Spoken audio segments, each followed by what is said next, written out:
இன்னைக்கு ஒரு குட்டி மினி விலாக் பார்க்கலாமா? என்னதான் கிளைமேட் சில்லுன்னு இருந்தாலும் பாடி ஹீட்டாக தான் செய்யும். ஸோ பிம்பிள்ஸ் வர ஆரம்பிச்சு நேற்றுக்கு நைட்டே வெந்தயம் ஊற வச்சுட்டு ஒரு சின்ன ஷார்ட்ஸ் எடுத்துக்கிட்டேன். சாப்பாடு வடிக்க ஆரம்பிச்சிட்டேன். ஸோ இன்றைக்கி என்ன லஞ்ச் ப்ரிப்பேர் பண்ணுறேன் அப்படின்னா சிக்கன் குழம்பு. இது வறுத்தரைச்ச சிக்கன் குழம்பு.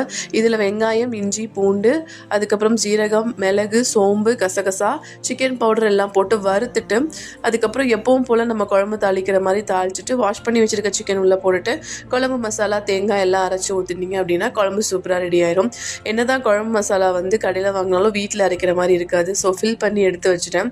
அதுக்கப்புறமா ஊர்லேருந்து இன்றைக்கி நாட்டு சின்ன வெங்காயம், அதுக்கப்புறம் கருவேப்பிலை, முருங்கைக்கீரைலாம் கொண்டு வந்திருந்தாங்க.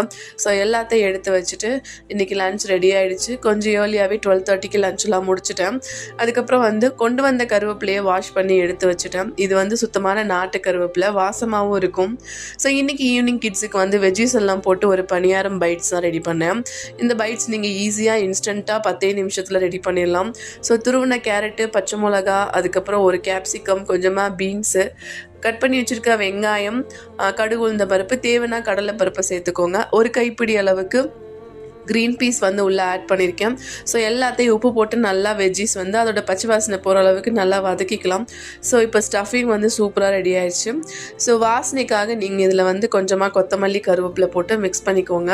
ஸோ அந்த பச்சை வாசனை போனதுக்கப்புறம் நம்ம இன்றைக்கி பணியாரம் பைட் செய்ய போகிறது இட்லி மாவில் தான். புளிக்காத இட்லி மாவு எடுத்து வச்சுட்டு நம்ம ரெடி பண்ண ஸ்டஃபிங்கை உள்ளே போட்டு நல்லா கிளறி விட்டுட்டு கொஞ்சமாக பெருங்காயம் மட்டும் போட்டுட்டு பணியாரம் பேனில் ஊற்றி எடுத்திங்கன்னா பணியாரம் சூப்பராக ரெடி ஆயிரும். ஸோ ஹெல்த்தியாக ஈஸியாக 10 நிமிஷத்தில் பண்ணிடலாம்.